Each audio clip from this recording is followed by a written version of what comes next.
Hello, everyone. It is a beautiful day here in coastal Georgia, and I have the great good fortune of having amazing guests today. I'm really honored to have Laura McMillan and Ali Denim, who are speaking to us today from Nairobi, Kenya. Hello, you two. Hey there. Hey there. Thanks so much for having us. Excited to be here. Oh, just a delight to have you both. And you were saying to us off line that you are just back in Nairobi and you've been traveling a bit. I saw you here in the US a month plus ago. And where have you been since then? Yeah, we haven't really slowed down since then. So from the US, we went to Ethiopia. And so Ethiopia is not the best for cycling. There's a lot of, it's a high population density, and there's just some cultural aspects that make Ethiopia difficult to cycle. So we instead decided to just travel around the country for a month and seeing all the sites and all the places. And then we also, on our way back from Ethiopia to Nairobi, we stopped in Doha, Qatar, and saw the country there. It's vastly different, predominantly Muslim country, and it's really hot, 100 degrees every single day. But at night, it was really nice to see the skyline and to walk around in parks there. Beautiful. So I'm really excited to have you both on because you two are define the word explorer, adventurer, wow seeker, just living an awesome life. So just tell me a little bit about this journey you're on, this discovery path you two have embarked upon, please. I'd love to hear and share with our audience. Sure. So I guess it kind of starts with me, just because I've been doing this adventure life for a lot longer than Laura has. So in 2012, I quit my job. I sold absolutely everything. And my idea was to fly over to the Netherlands, where I've got family, and cycle overland all the way back to Australia. And I began out on that trip and I had no idea what to expect, but I fell in love with being a nomad and exploring the world and kind of making sense of everything and how everything in the world fits together. And so my 1 year trip turned into 2 years, and then it turned into 3 years. And then I found myself back at home and longing to travel even more. So I worked really hard to set myself up so that I could have an income while I traveled. And I've basically been doing this for 13 years now. So we met about 3.5 years ago, and we've been traveling for about 3 of those years. And in that time, we've been through North America. Laura spent some time in Asia. Then we cycled across Australia. We spent 9 months cycling through the Middle East. And our plan was to cycle into Africa via Saudi Arabia. You can catch a boat into Sudan. But unfortunately, the civil war broke out in Sudan just as we were about to get on a boat. So we looked at all the other places in Africa that we were most interested in going at that time, and we ended up in Namibia.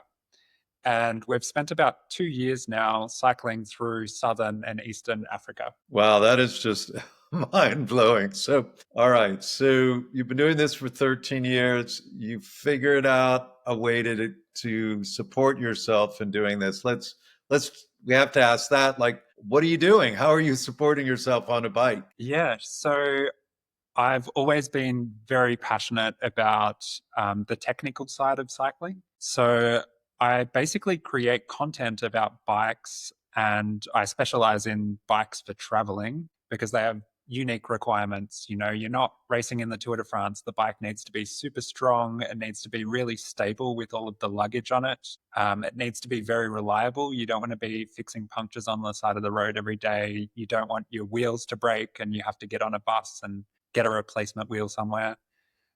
So a lot of it is providing information about bikes and travel, and that's via my website, which is Cycling About, and it's also a YouTube channel, and I've written a few books now, and we're sponsored by bike companies to travel the world as well. So yeah, it's kind of not one income stream that allows me to do what I do, but 5 or 10. And Gotcha. I do freelance grant writing for nonprofits. So I have a couple of clients I work with, and I'm on some different websites for finding clients, and I'm able to kind of to do grant writing and able to kind of work around our schedule with it. So And so, Laura, let's catch a little bit on you. Have you always been into biking as well? And how did you meet? And how did you decide you wanted to go on this adventure as well? yeah, so growing up, my parents were always very into cycling. And when I was, I think, 15, I got a magazine in the mail for for a summer program with the company, and they had thing in there where you cycle across the U.S. unsupported, no car following you, nothing, everything you're carrying everything in your bags. And I saw that, and I became obsessed. And I was like, I want to do that next year when I'm 16. And I did it. So I cycled across the US when I was 16, unsupported. It was a group of 12 of us, so 11 other people, 10 teenagers, two guides who had just graduated college, so they were 22. So not like they were so mature. But yeah, so that kind of put a bug in me of realizing you can't go these great distances, and just realizing how traveling by bicycle really opens up the world, and people are so receptive and so welcoming when you come and visit their small community on a bicycle. And so I then after I graduated college, I worked in Zambia for 2 years. And so that kind of furthered my love for travel, especially in countries that might not see as much tourism. Zambia is definitely not really high on a lot of people's lists for traveling to. So finding a love of Zambia and Africa really was something that I learned there. And so, fast forward through working and through more adulthood, I was always cycling on weekends and really loving it. And then during COVID, I moved down to Mexico, and Ali was stuck in Mexico because he's Australian, and Australia closed their borders. So we were both in the same city, and just bonded over bicycles. And actually, we started dating, and I had planned on starting a big bike trip around the world for a couple years, and I was going to go solo. Um, and I told Ali, I was like, I'm starting in this place in Mexico on relatively this date. And he said, I'm doing the same thing too. And I was like, great, I will see you there. We're not going to do this together. We've just been dating a couple months. And we ended up doing it together. And so we only dated for 2 months before full time traveling together. And we're still together. So risky, Fantastic. but it worked out. So I got to ask, how did your parents feel about you traveling on a bike around the world or meeting a guy in Mexico and deciding to ride around the world with him? I mean, obviously, you must have very open-minded folks and quite supportive, I would imagine. Definitely, definitely. I think it's important that starting at 16, I was doing this trip across the US on a bike. So it's kind of just dripping it through all the time, and traveling to Zambia for a couple of years to work there and live there. It's always kind of incrementally doing a lot of things. And I also left a very good federal job that I could have been in for 30 more years to travel around the world. So they were very supportive, and they weren't too shocked at anything. So I'm very thankful for how supportive my parents were, because I think if at any step they might have said, well, I don't know if that's the right decision, I would have maybe not gone through with it. But throughout every single decision I made, my parents were always saying like, well, we trust you. And, they were asking me more reasons why. But we also do have like a tracker, like a GPS tracker for in case anything goes wrong, you can emergency services and all of that. So they are still So a bit worse. tell us a little bit about traveling in Africa on a bike. Like that is kind of hard to imagine, I think, for a lot of people. So Ali, give us a little bit of insights about a day of a life of a biker in the backcountry. Yeah, so I guess you kind of think of Africa as this big cohesive place, but really there's different types of people everywhere. There's completely different environments. So in Ethiopia, for example, we're at over 4,000 meters or 13,000 feet a lot of the time. And then in other parts of the continent, we're cycling along beaches and it's tropical and it's really, really hot. But for us, we like to take the road less traveled as much as possible. So I guess for us, we're camping around 15 to 20 nights per month. And that's not necessarily by choice. A lot of the environments that we immerse ourselves in, there's literally no hotel or hostel or anywhere to stay along the way. So we wild camp as we're cycling through those areas. And we generally need to be quite self-sufficient. So we need to have a really good understanding of where the food and the water will be along the way and carry enough water to get us by. But essentially, we're just cycling all day, we're camping at night, and then after 3 or 4 days, we'll drop in at a hotel and have our first shower in quite some time. I think one other thing that's very interesting in Africa is we will be sometimes going through a different language every single day. Countries generally will speak one larger language, so English, Portuguese, French. But within that, people really speak local dialects in their villages. We'll learn a greeting one day, be greeting people in that language all day. And then the next day or a couple hours later, we're in a totally different language. And so that's, I think, something that you really don't get in many other places in the world is just cycling through languages with every, 100 miles. Sounds like a book. And Yeah. it's not just languages, it's what people wear, it's what people eat, it's how they construct their houses. Like every day is just absolutely fascinating. And on the bike, we're traveling through these places really slowly. So we really get to absorb all of that along the way and see the slow evolution. So you're really seeing the cultural diversity within a country. Absolutely. Yeah. And how are people responding to you? Like, what are the villagers? Are you the first bikers that have come through their villages? What do they say? Are they happy to see you? What do they feed you? What do you have to do? You accept the food? Like, what's it like? There's definitely, there's definitely places where we might be the first white people have ever seen.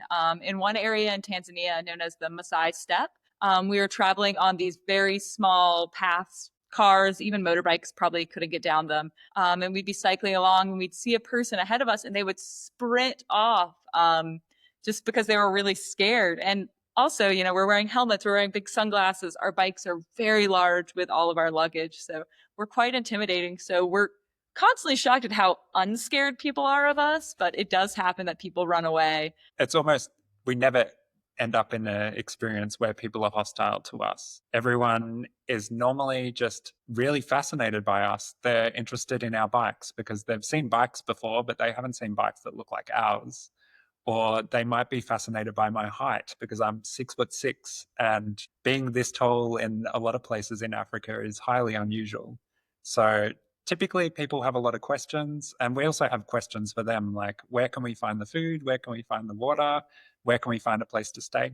And people oftentimes are really, they're asking if we've tried the traditional food for their country, or the traditional dish that they have around the area. And people are always so excited when we say, oh yeah, we've had it and we love it. Even if sometimes the food might not be to the most of our liking, we always tell people we've loved it. And people really give us a lot of fruit, especially if they have fruit growing in their village or in their compound where their home is. People are always more than excited to give us fruit, and people are always very excited when, if they have a restaurant, we come and eat in it. There are lots of selfies being taken and to share about it. Where I'm sure of that. We go. What about you, Ellie? I know you have particular dietary interests as well. So has that made it more challenging on your journey? So I've been traveling as a vegan for about 12 out of the 13 years. And originally, I thought it would be the most difficult task to travel the world as a vegan because you're not eating any animal products whatsoever. But it turned out that a lot of the countries that we tend to travel through are low income countries. So meat and animal products are considered a luxury, and it's something that people might eat for like 5 or 10% of their diet. So that means that plant-based diets are almost the default in a lot of countries that we go. And when we hit more developed countries, there's big supermarkets. And of course, supermarkets have 50,000 different goods in them. So we're never struggling to find food wherever we go. What about you, Laura? What has the food been like for you? I mean, imagine living in Zambia for 2 years. You got used to eating in Africa, but what's it like for you? Definitely. I've gotten used to eating in Africa. There's some countries that have better food than others. As we've gotten further north in Africa, Tanzania and Kenya, there's a big culture of fruit juice, just fresh fruit juice. So they just get an avocado and put it in a blender, and it's amazing. And cut up fruit and just a lot of more health conscious food. So we've really been enjoying the food as we've gotten a little bit further north. It's been really good. And as kind of population density does increase, every day we can stop at a restaurant and eat. And, a restaurant, it's more of a roadside kind of, it's not as much of a formal restaurant, but we're able to kind of eat out a lot more and, have rice and beans or rice beans and like a side of greens, which is really nice. In Namibia, it was really difficult because at times we were carrying 7 days worth of food, and, you have to prioritize weight and being able to be fast enough with the amount of food you have. So it can sometimes get bleak when you're eating cookies that you've had for the same cookies 10 times in the last 4 days. Namibia was definitely the culinary low point of our time in Africa. We went 3 weeks between having a fresh vegetable, so that was difficult. And it's My goodness, what? Sorry, Go ahead, Ali. Completely on us. Just because we wanted to go into these really remote areas. We could have easily just stuck to the main roads and found a cafe every single day and eaten really well. But to get into the real remote backcountry stuff, that's where you're carrying food that has enough calories, that's lightweight enough, that has just enough taste to be bearable. Give an example of what you were eating in that backcountry. So every morning, no matter what country we're in, we always have oats for breakfast, which really sets you up because it's a good filling meal that kind of lasts for a couple hours before you need to eat again. So oats with nuts and seeds and dried fruit, so kind of a really hearty breakfast. And then after that, we stop probably every hour and a half for a snack. So that could be cookies or in some countries they had these really dense loaves of, we're not quite sure what, but it was really good. It was a kind of like a bar, but not. And it could be fruit, it could be just anything, but really the kind of most important is enough food to really satiate you. So nothing light and you can't burn yourself out while you're cycling. You need to be eating constantly.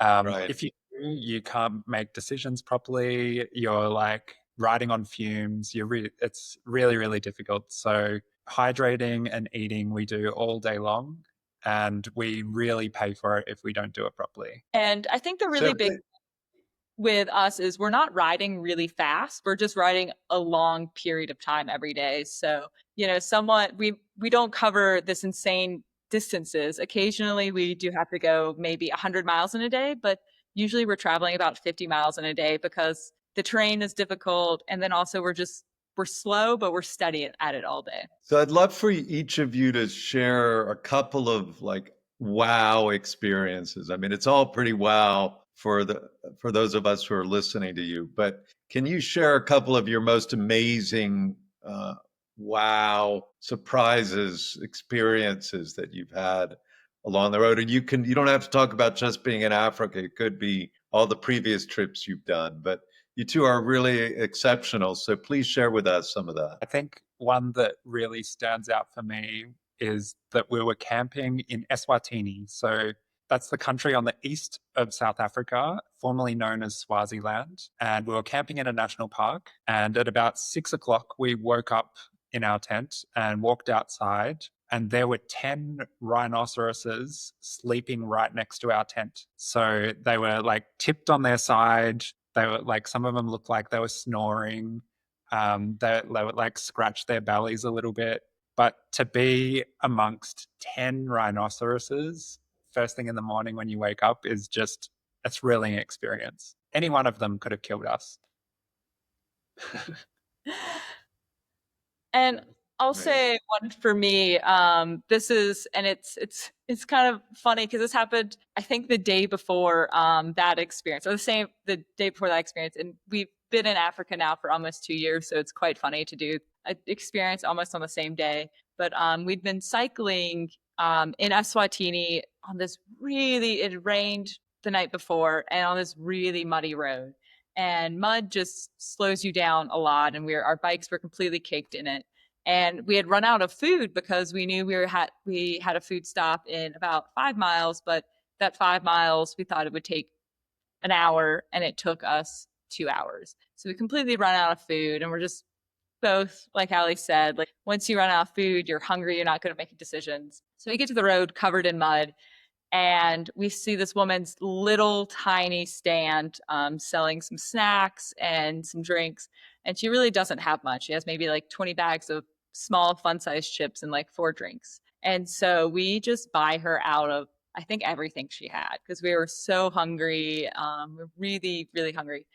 And I'm sitting there, and she's like looking at me, and she's like, "Oh, we don't speak the same language, but she's kind of motioning towards my feet of like really dirty." And I'm like, "Yeah, I know, I'm really dirty. Like it happened."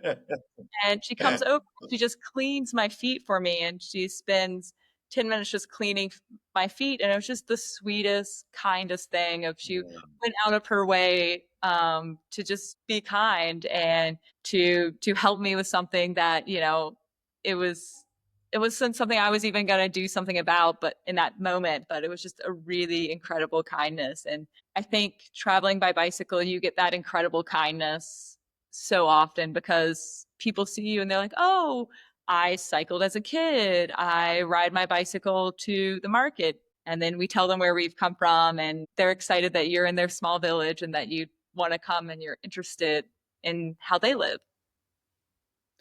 So you're basically being a cultural ambassador in these countries, in these villages, because it sounds like a lot of your time is spent in villages.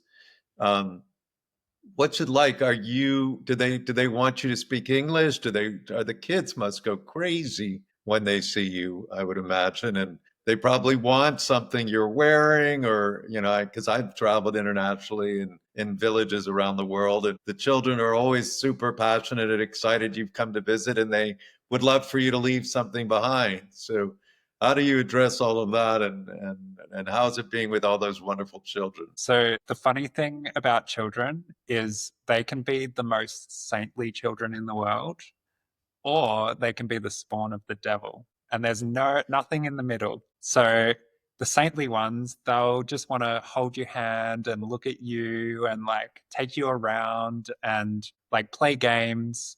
And then the ones on the other side, they'll like throw rocks at you and scream at you and just like hassle you. And it can be for like 1 minute or it can be for 1 hour. If you're cycling up a hill and there's a group of children, it's not unusual to have like people hitting you with sticks or like throwing rocks at you and just being complete. Wow, Yeah, Yeah. it definitely surprise. tests your patience when kids are throwing rocks at you and you're like, "I just need to get up this hill." Luckily, Ali is very kind, and he can talk more while he's going uphill because he's in a lot better shape than I am, and he's just a stronger cyclist than I am. So I'll kind of go up ahead and he'll be behind.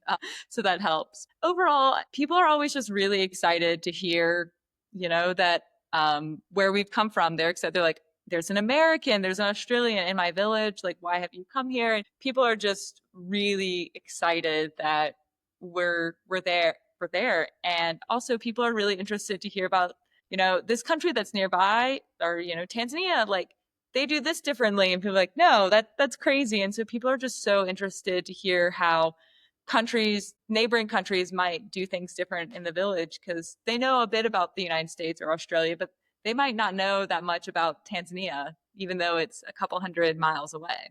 I feel like as we travel, we kind of pollinate the world with different ideas and information from all of the different places we've been, because we can draw on more than 100 different countries, what the experience of life is like in each of these places, and how they live, how they get around, what types of work they do, what they eat. So it feels pretty incredible to just be spreading ideas and information to people who couldn't readily access that. That's a And I, nice way of viewing yourself as a pollinator. You're a bee. You're part of the bee family. Go ahead, Laura. and I think one thing I always like to do is, we see a lot of people riding bicycles for work, going to their farm, going to the market or whatever, and I make sure to always give a really big wave to women cyclists, just because it's 80% cycling, and so anytime we can see a woman, I just always like to encourage women in cycling and to show that women can ride bikes, and so that's always a little thing I always try to get in. Have you ever come to a village that you were like, wow, this is such an amazing place? Like you see maybe a village that's better managed than another village, or have you come across that and or wanted to stay a little bit of longer time? Or are you so on your schedule of exploration that, you keep going? So the funny thing is, we almost have no schedule whatsoever. We almost always cross a border into a country and we're like, what should we do? We haven't done any research about the country. We kind of try and go in with zero expectations. And then we normally spend about a week just doing a lot of research and creating routes and getting a sense of the different regions in the country that we're interested to visit. And then we'll be given a visa length of, let's say, 30 days, and we'll just plan 30 days worth of activities in that time. So it's actually not very structured at all. But when it comes to villages, there's definitely incredibly well-run villages. You can tell a lot of the time there'll be like tribal elders running these villages, and people just have so much respect for these elders. And I think that's when you really have really well-run places where it's almost like these people are almost the tribunal. People will go up to them with an issue they're facing in the village, and that person will like come up with a solution for them. And then we'll get to other villages and they're just chaos. And you're like, how does this place possibly function? But the nice part is, since we're not on a schedule, we can take longer periods to stop in a place that we might like. So like Allie was talking about, how we cycle for 4 days and then take a break. Sometimes we take a couple weeks off, and sometimes it's in big cities like we're in now in Nairobi, but a lot of times it's in smaller towns, and we'll just find one that we really like. Maybe it's really lush because it's near a river, or maybe there's just a good restaurant there or something. And there's been a lot of small towns we've stopped at and been like, oh, this is really amazing. And just, I think we like some small towns a lot better than the big cities. So how long is this going to go on for you two? Is this like forever? Do you think there's a moment when you two just say, okay, we've ridden enough for a while. Let's quiet our lives a bit and stay in one place? Or is this just today, tomorrow, and next 50 years, 60 Yeah. years? I typically don't think more than about 6 months ahead at a time. So Okay. I don't have any vision for where I'll be in 10 years or even 2 years. A lot of it is just checking in with myself and like deciding whether this is what I still want to be doing, whether I'm still passionate about it. And if the answer is yes, then just continuing to follow what I love doing. That said, it has been 2 years in Africa now. We've kind of got a 6-month plan from here. So we'll be cycling through Kenya, Uganda, Rwanda, Burundi, Tanzania, and Malawi. Kind of doing a bit of a loop going down. So that's a lot of countries, but it's actually not a lot of distance because they're quite small countries. But then we plan to take an extended break from there, because you can't be in a new location every day for too long. Otherwise, you just go a bit crazy. Gotcha. What about you, Laura? Are you similar on the 6 months is about maximum time frame out? Yeah, I think so. I think I'm a little bit longer out of. I kind of want to know, like, all right, like I have this cycling coming up and then I'm gonna stay for a while somewhere. So we have planned for, in about 6 months, we're gonna take some time off, probably in a place where we already have friends. And like right now we're in Nairobi and we have a lot of friends here. And so we're just kind of taking some time off here. And there's a niceness about just kind of being in that regular schedule of working during the week and then on a weekend, you go out with your friends and have fun, and then kind of back to working during the week. It's definitely something I've missed, but I'm enjoying doing it now. But I'm also really missing the bike, and yeah, so I think we check in with each other a lot and making sure that we're happy and really enjoying what we're still doing. So yeah. And are you are you seeing changes? Some of these countries are going under some really quick development. Nairobi's grown a lot. I was in Dar es Salaam last summer, and it was building roads, and there's just a tremendous amount of construction. I was in Addis Ababa last summer, just a tremendous amount of construction and development and change and evolution, so to speak. And some of it is great for the people, some of it is questionable. Um, so, are you noticing how that these changes and what's happening to these cultures? I mean, you're in remote places, but you come back into these urban centers. What are you noticing? What are you hearing from the people? It's very different lifestyles. I think that there's a lot of mix of reactions.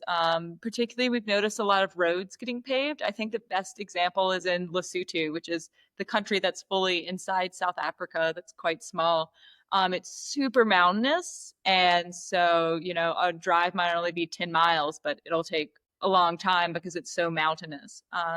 But they have done a lot of really rapid paving of roads there. And there's a lot of mixed feelings of people are really excited that they can get to the clinic easier. They can get to places they need to go a lot easier. Their child can now go to high school because there's a road now instead of, the kid having to walk to school. So that's really good. But I think there's also a difficulty in it that the roads are getting paved really fast and they're also not getting maintained. So people are kind of increasingly frustrated about that. Particularly in Lesotho, also, they have a really traditional way of dress. And just seeing that go away, I think is really difficult. But I don't think that we didn't hear from anyone the bad side, the negative side, just because the road paving was so new. Yeah, I think a lot of the time people are very excited about new development and new opportunities, like being able to access a city to get a better job. Um, yeah, there's pros and cons to development at every step of the way, but I think overwhelmingly people are very positive about it. And it's only possibly in retrospect that they're like, hang on, we had this amazing culture. We were in quite what's the word I'm looking for? Difficult to reach part of a country. And now people aren't singing the same way, or they're not going to church, or everybody has cars and they don't like walk around their town.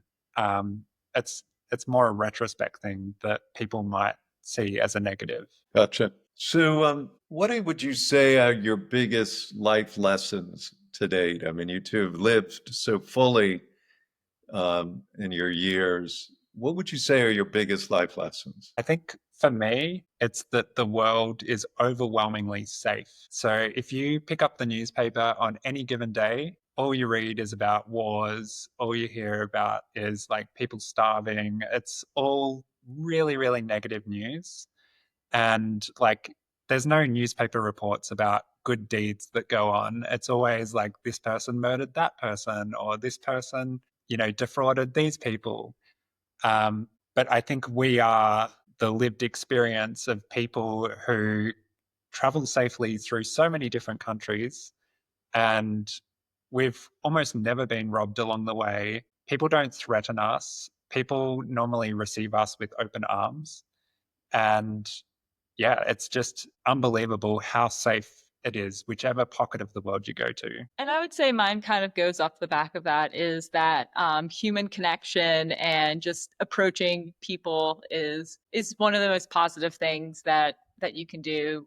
We just have so many really amazing talks with people, and we learn a lot about different cultures just by sitting down and asking questions. And maybe you don't know exactly the right question to ask, but people are still always really excited and welcoming of you kind of learning more about their culture. And I think it's really easy to think the world is a closed off place, but just constantly talking to people and learning from people and listening really is a beautiful thing. And yeah, it's the best way to learn more about the world and to kind of not be divided. And to build on that a little bit, it's pretty evident when you travel a lot that humans are fundamentally the same. So they all want to be part of something. They want to be, respected within their communities. They want to feel love. They want their children to be safe. They want to be educated.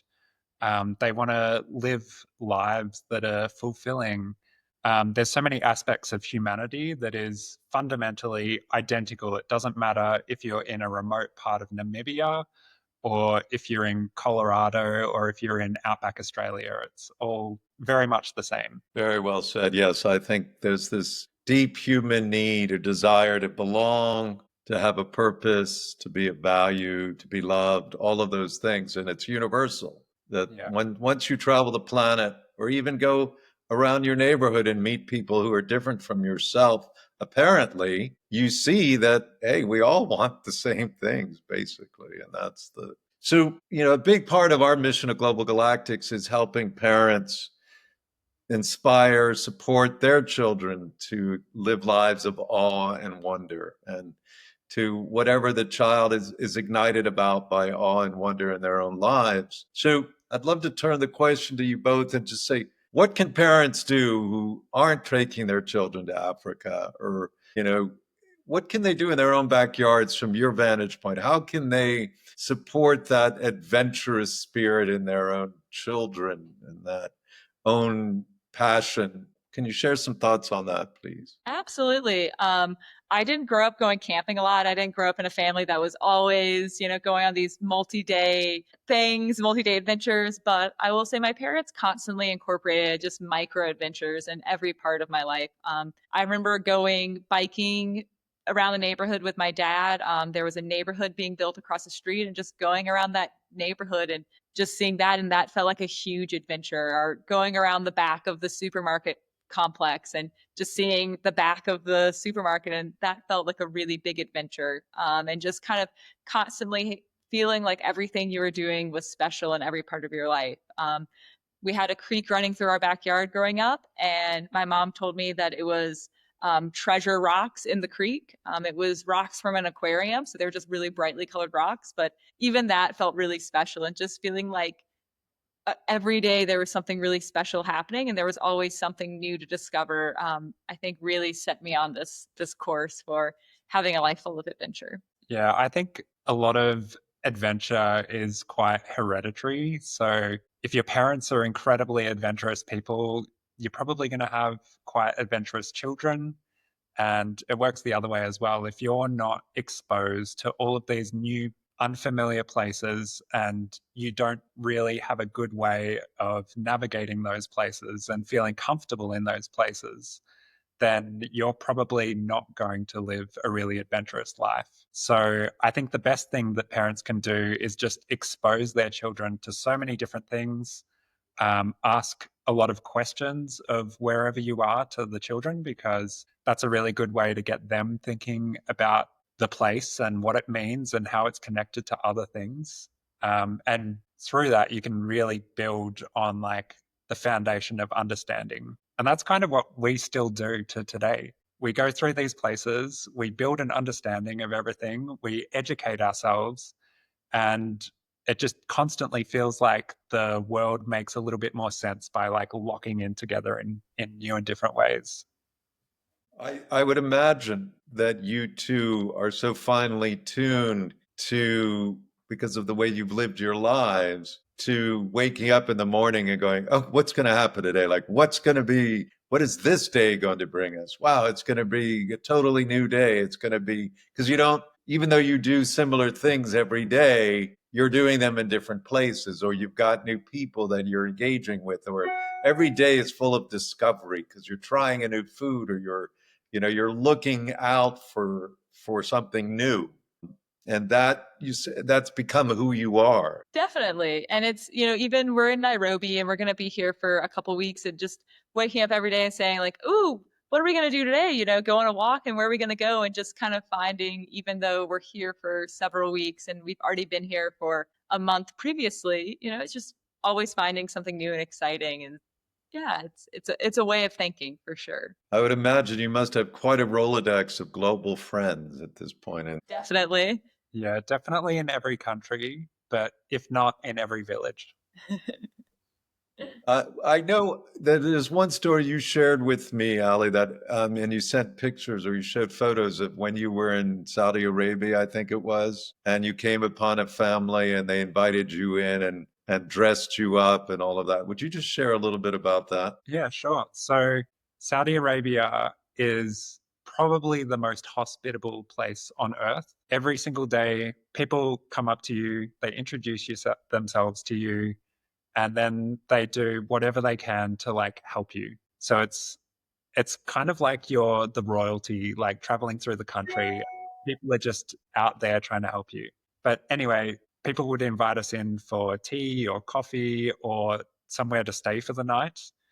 But the story I might have retold to you, we were sitting out in the rain. It had gotten dark, and we were looking for a place to camp. And somebody came out of their giant mansion behind us and invited us in out of the cold. And it turned out this guy was We were soaking wet, sitting in their mansion, like absolutely dripping wet, just like trying not to sit down because we were dripping water all over everything. To give you an idea how big like the lounge areas are of these houses, this lounge room had 60 chairs in it. And the reason why it had 60 chairs is because the guy that invited us into his house was a sheikh. And so a sheikh is like the how would you describe like it? Mayor, but over a larger area. It's like if a county, it'd be like the county commissioner, kind of. But it's hereditary. So these people have been in, like, their family has been a family of sheikhs for 1,000 or 2,000 years. And they have a very high standing in society in a place like Saudi Arabia. So, yeah, we were given the full royal treatment despite rocking up completely soaking wet. Our bikes were just disgusting, and they gave us a shower, and I was gifted the full Saudi garb. So it was just like really, really beautiful clothes from this guy. And I couldn't believe that he had the right size for me. If a county commissioner wore a like ornate robe with 24 karat gold on it, and it's like every single county commissioner wore the same exact thing, this is what this was. So it's a very special thing, and you see it if you search for this level of sheikh he is. Like across all Saudi Arabia, they wear the same exact thing. So Ali has one. Yeah. But that was not a unique experience. Like it was in the fact that we were invited into a sheikh's house, but every single day people would invite us in, and it was almost, yeah, without question. They were just like, you're a traveler here. Please come to my house, have some tea, have some coffee, stay for the night. And so we averaged about 15 miles per day in Saudi Arabia because we were having coffee and tea and then lunch, and it just went on and on. Well, you two are true global galactics, that's for sure. And you are amazing cultural ambassadors for the world. And I just am excited to see what you continue to do with your lives day by day and how you continue to contribute and share your experiences with everyone. And I just want to thank you for coming on and being present with us today and talking to our folks. And just wish you all the greatest of adventures ahead. Have a wonderful time in Nairobi and in those wonderful countries, and look forward to following your footsteps. Thank you so much. Always great to share our story. Great to chat with you both. Thank you so much. Ciao. Bye-bye. Bye-bye. That was great, y'all. Thanks so much. That was awesome. I That was enjoyed it. The whole time. It did. We did have some some notifications. So I don't know. We had 4 dings. Yeah. 3 of them were going on like while you guys were talking, and one was like in a little space. So I think that one can be edited out. But I think they're just going to be there, depending on how this platform Riverside interprets those, or depending on computer they came from or whatever. I don't Yeah, know. I don't know But that was what that was. I didn't see anything popping up on our end. It could have been emails coming in. They usually pop up, don't they? Yeah, Yeah, I don't know. I don't know. yeah. So anyway, other than that, I didn't notice any like sound issues or anything on our end. Did you notice anything, Houston? That That was great. That was great. Yeah, just those notifications. But when people watch them, they'll hear the notification. They'll just think they're getting the notification, so it'll be fine. Yeah, Yeah. it'll all work out in the end. Just a People get couple of ideas I had. One is I think I'd like to send you guys a few questions, if you will, that you could maybe write answers for that we would include. Because what we do is we take the podcast, we'll present it as a whole, we break it up as well and put it on social media. And we also create a blog of it. Sure. And it might be cool to send you a few questions in writing that could go along with the blog, if you'd be up for that. And another thought I had is it would be cool to check in with you guys somewhere else. Like, hey, it's been a bit. Where are you guys now? What's the next awe experience you've had that you can share with our audience, kind of thing. I don't know what you think, Houston, but I think that would be fun and That'd be amazing. Yeah, love it. Can I ask a random question? Yeah. While I have you, I'm just curious. You mentioned you have the sheep costume, but I can imagine that's probably not like an essential that needs to go in your backpack. So, like, when you have one, like, do you just mail stuff somewhere, like to home, or do you really carry that around with you? That was my burning question for you. I carried it to the next post office, so only There you go. 50 kilometers or something. Yeah, we actually don't really buy too many things along the way and send them home. That one is an exception. I was perfectly happy to spend $100 getting it back to Australia. But yeah, like people always ask, are you buying souvenirs along the way? And the answer is no. It's just quite impractical. And I figure if I like take photos of things that I like, one day I can seek that out and buy it. Right. And you have the photo of it to remember how cool that item was. And that's it's at home digital. for the next Halloween or something. Whatever your next pack.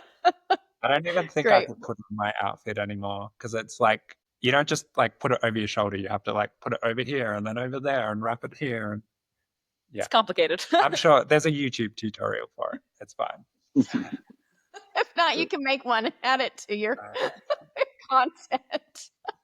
Exactly. Okay. Any other thoughts, anybody? I think we're good. Great.